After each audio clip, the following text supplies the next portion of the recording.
Sir, dito po sa anunsyo kahapon ng Pangulong Marcos Jr. na inalis na po yung excise tax sa LPG at sa kerosene. Ngayong araw po ba tama ipatutupad na ito agad? Opo, yan po ang direktiba po ng Malacanang at ng Department of Energy. At naabisuhan na po kami kahapon ng alas 4 ng hapon. Kaya po nag-abiso na po kami sa aming mga refilling plant at mga lahat ng tindahan na starting today, pagbukas po ng tindahan ay babawasan na po ng 3 piso kada kilo or 33 pesos kada 11 kilogram cylinder. Okay, so sa lahat na po ito ng miyembro ng LPG Marketers Association, starting today pagbukas, dapat may bawas na 37 pesos ang kada 11 kilogram na tangke. Sa ngayon po ba, or yesterday price na lang sir, magkano na ang presyohan natin? Opo, to clarify po, that's the 3 pesos or 33 pesos. Talaga naman pong mababawas yung VAT. Kasi yung pagkakaanunsyo ng Pangulo ay tinatanggal po niya kasama yung VAT ng 3 pesos, which is automatic naman po yan. So ngayon po, ang magiging presyo mula po sa pinakamataas na 1,600, yun po ang SRP, magiging 1,567 po ang SRP ngayong araw na ito. Dali, nabanggit niyo VAT? Pati VAT, sir? Kasi po yung 3 pesos po, ang computation po kasi natin sa BIR, idadagdag muna namin yung 3 pesos, saka namin dadagdagan ng 12% na VAT. So ibig sabihin, tinanggal po namin yung 3 piso. Wala na rin pong VAT yung 3 pisong yon. Kaya po sa computation po ng Malacanang, 3 pesos and 36 centavos. Pero dahil may, po doon sa 12% VAT. Pero may VAT pa rin, di ba?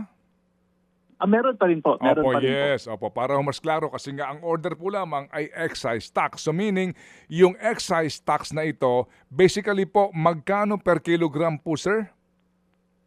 3 pesos po ang katumbas po niyan. Or 33 pesos sa 11 kilogram cylinder. Yun po kasi nga yung mandato ng batas, di po ba? Dito po sa train law na ipinasa, di po ba? Yung pong excise tax on fuel kasamang LPG, 3 piso ang excise tax sa per kilogram. Tama po? Ano po? Tama po kayo, sir. Okay, sige. So ngayon, dahil hindi nakasama yung VAT doon, kumbaga sa 3 pisong yan, sir, paano ba ang kwentada ho ninyo? Bakit kayo po ay kaya kaagad magpatupad nitong bawas excise tax kaagad? Well, kasama po yan sa naging pag-uusap sa congressional hearing kahapon. Ang posisyon ko po na inadapt naman po ng Kongreso na gusto nilang ipatupad doon sa mga other players to simplify the process ng pagpapatupad ng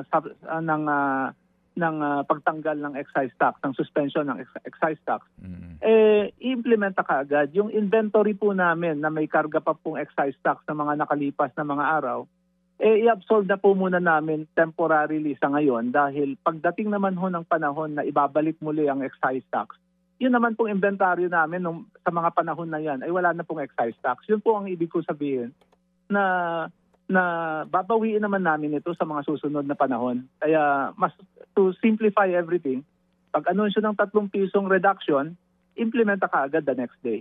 Okay. Ito ho bang LPGMA na ito? Kasama dito ang big players? Hindi po. Bali, total of 15 to 20% po ng merkado ang nasa grupo po namin. At yun lamang po ngayon ang magpapatupad ng immediate reduction. Dahil kahapon ang maraming proposal na gusto po nung iba ay tax credit at magsasubmit pa po ng kanilang inventaryo. Pero dahil po sabi ko, ang position na ganyan ay matagal bago mapatupad, parang sayang ang panahon para ho sa pagbababa ng presyo. Paano po yung big players natin? Itong Shellane, itong Petron Gasol, paano po? Well, I think the statement po ni Secretary Sharon Garin kanina ay kung kaya po ng small player, dapat kaya rin ng big player. So I think yun na po ang magiging pag-uusap nila today na gusto nilang ma-implement din immediate yung 3 piso. Sir Ernel, sorry medyo nagulat kami doon. So hindi i-impose automatic din sa mga big players itong bawas presyo? Yun po ang huling sinasabi ni Secretary Garin? No, i-impose po nila yung system lang on how to make it implementable. Yun po ang gusto po nilang tapusin within the day. Pero sa amin, sa position naman namin, sa grupo namin, we just simplify everything na sabi namin. We'll follow what the President announced, immediate i-implement namin. So yun po ang pinatupad namin. At dun po sa hearing kahapon, inallow yung big players na i-implement yung gusto po nila na bawas presyo that will take days bago pa po maramdaman yun ng publiko. Well, sa tingin ko po, pagka yun po ang susundin, it will take weeks. Dahil hindi po DOE ang pagpapadalhan nila ng inventory report nila. It will be the DOE, it will be the Finance Department. Sir Arnel, hindi po ba kayo dehado doon? Kayo ang small time, tapos yung big players natin, hindi agad magpapatupad ng bawas? Well, hindi naman po. Dahil kung ano yung aming sasagutin muna temporary ngayon, ay babawiin naman namin pag dumating po ang panahon na ibabalik ko ang excise tax. Kaya hindi naman po gano'n kabigat. Kumbaga, sa totoo lang, hindi naman po gano'n kabigat. Sir Arnel, paano yung existing inventory nyo dito sa tax adjustment? Wala naman po masyadong problema doon? Yan po yung may karga na pong excise tax yan at i-absorb po namin. Yan naman po ang commitment namin that will absorb the excise tax na nakakarga na sa produkto namin ngayon na ibinebenta namin today na tatatanggalan namin ng excise tax. Ang amin pong bawi na lang dyan once na binalik ng gobyerno ang excise tax. Mga kapatid, para sa iba pang mga balita at impormasyon, sundan niyo po kami sa X, Instagram, Facebook at syempre sa TikTok, True Network PH. Mag-subscribe din po kayo sa aming YouTube channel, True Network. May website din po tayo, truenetwork.ph, at pwede nyo rin po kaming mapanood sa Channel 19 ng aming True FM TV. Lagi pa rin makinig sa radyo dito po sa 105.9 True FM dahil dito, lagi po sa'yo, kapatid.